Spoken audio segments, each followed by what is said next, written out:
The thin skin of our small tent was covered in jagged shadows from the campfire light.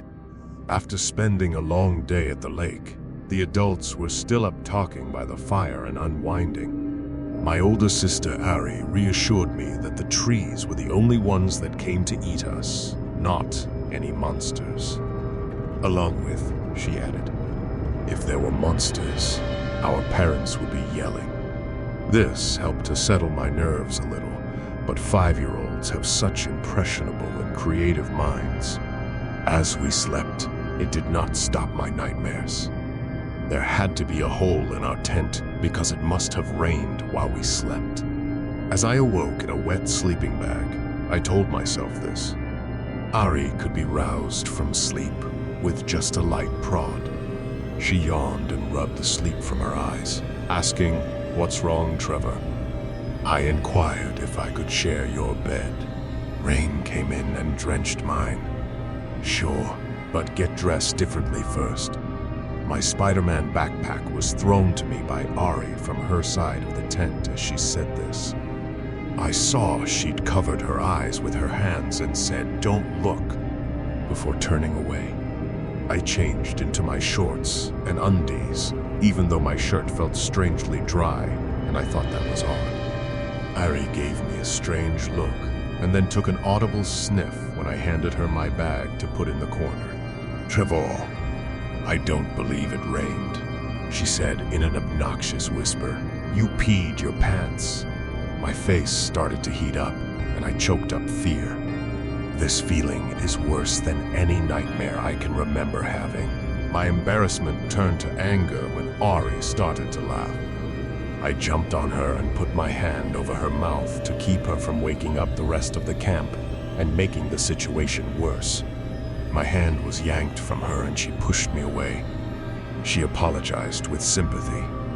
"I'm sorry, bud, for laughing. Come on in," she said as she tucked me into bed. I swear not to speak. My mouth is closed. Because of her assurance, I was able to collect my thoughts. I made every effort to push the uncomfortable thoughts away and fall asleep again. I had the impression that by morning we would have forgotten everything because tomorrow is a new day. Ari was running ahead with our cousin Cooper the following day as we went hiking. I couldn't run as fast as my small legs could, so I fell behind the adults. Following a turn, Ari and Cooper began to hop up and down on various sizable rocks. As we got closer, we could hear them talking quietly.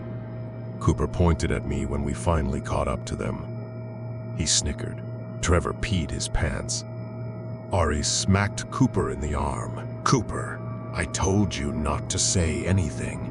Mom looked down to see me sobbing and clenching my fists and asked, "Is that true, honey?" I charged them because my physical response was sufficient. Dad stepped in and grabbed me while I was flailing and kicking. I yelled loudest, "You promised your lips were sealed. Family shouldn't break promises." Among other things, I could only threaten as a child. At that point, I gave in to sadness and shame. I turned away from everyone and began sobbing quietly over my dad's shoulder. My anger turned into generalized hurt feelings, and I began to feel worn out. Burying myself in my father's arms for the remainder of the hike was a welcome blessing. I had calmed down by the time we arrived back at camp and had mostly forgotten the incident. We shared a meal at the table and then prepared for s'mores while sitting by the fire. Throughout the rest of the day, Ari and Cooper avoided me, which saddened me.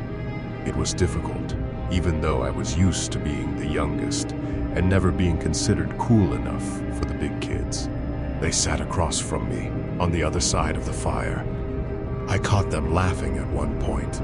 If I hadn't also noticed Cooper gesturing in my direction, it wouldn't have been a big deal. He waved his hand in front of his nose while making fire hose motions from the area of his crotch. I felt embarrassment wash over me once more, and my rage started to build. To avoid adult intervention, I made the decision to try to ignore them for the time being. Getting even would have to wait. I sneaked away to get some duct tape from Dad's pickup while everyone was roasting their marshmallows because it fixes everything. I returned to the fire and waited before putting it in my dry sleeping bag. When I went to bed with Ari, he hardly said anything. She might have felt bad, but I didn't care. Finally, being left alone was at least a plus. I kissed the duct tape roll in my small hands, pretending to doze off shortly after saying goodnight. My heart was racing with eager anticipation as they started to become sweaty. I counted to 100 before putting my bag zipper at risk when I heard Ari snoring softly. While I was waiting, a nice, long strip had been started, so I lowered it over her mouth. I kept wrapping the tape around her head as she sat up and screamed inaudibly. Before she could push me away, the majority of her face and hair were covered. As she stumbled around helplessly, I tumbled away in triumph and began laughing until I started crying. The tent quickly collapsed on us, and our parents quickly came to our aid. By this time, Ari was sobbing, but I've never felt more alive. Although it has been 15 years since that time, I will never forget how I felt that evening. It sparked some emotions in me, but they were usually dormant. When life became a little too monotonous, I would occasionally seek it out, but it never returned as strongly as the initial awakening. That, according to some, occurs with all addictions and strong urges. The arrival always feels underwhelming after the anticipation leading up to it. Role-playing with partners over the years occasionally came close, but even then, it was insignificant. One evening, I thought I'd give it another shot before putting it aside for a while. The same routine had stopped working for me, so instead of scouring the bar for someone with questionable morals, I decided to look around the street corners. I believed the threat of legality would raise the stakes sufficiently to justify my involvement. Additionally, acting out my fantasies with someone I pay and who's accustomed to appeasing sick men would be simpler. We took a car to a run-down motel outside of town. I did not object to her advice. There was a noticeable increase in my excitement as things started to unfold as they usually do. I was pleasantly surprised by Ruby's willingness to participate, but I wasn't expecting how well she would perform. Even after the tape was placed over her mouth, the taunts persisted. She began making gestures and became animated as a result. She eventually tore off the tape and continued to chastise me. Then, I snapped. I was so filled with rage that everything around me was fuzzy.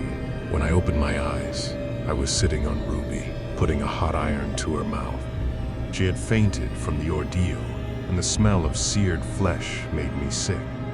I gathered my belongings quickly and left the area. I initially felt like crying out of panic, but as I continued to drive away, a smile began to appear on my face. The sensation returned and was more powerful than ever. I caught a glimpse of my disheveled and heavily perspiring self in the rearview mirror. Silence can be gold. Silver duct tape is used. Ruby red character branding. I laughed inside the now empty car. For a while, I used branding with different townsladies of the night as part of my repertoire. However, word soon got out about a serial killer who had left several women hospitalized and permanently disfigured. Even though it hurt, I needed to control my urges because it would be best to put the iron away for the time being. I appreciated how quickly news cycles changed. I figured law enforcement would abandon it quickly enough for more important crimes, since none of those whores died from their wounds. I would pass the time or look for another way to release myself. Even without the branding, its appeal had started to fade. My sister questioned me one day as we were visiting our parents' home. "You heard about those poor women, Trevor. Mom and Dad decided that a barbecue would be nice to have once since we didn't get together very often." "No, I can't say that I have, Ari," I asked. doing my best to hide my ignorance by trying to find out what had become of them. The poor girls' faces are allegedly being branded by someone. According to the report, a few of them have made the best possible recoveries and have verified rumors. Some sicko has been paying them to say vile things, and when they do, they get angry. He always uses the I am in the hotel, said Ari.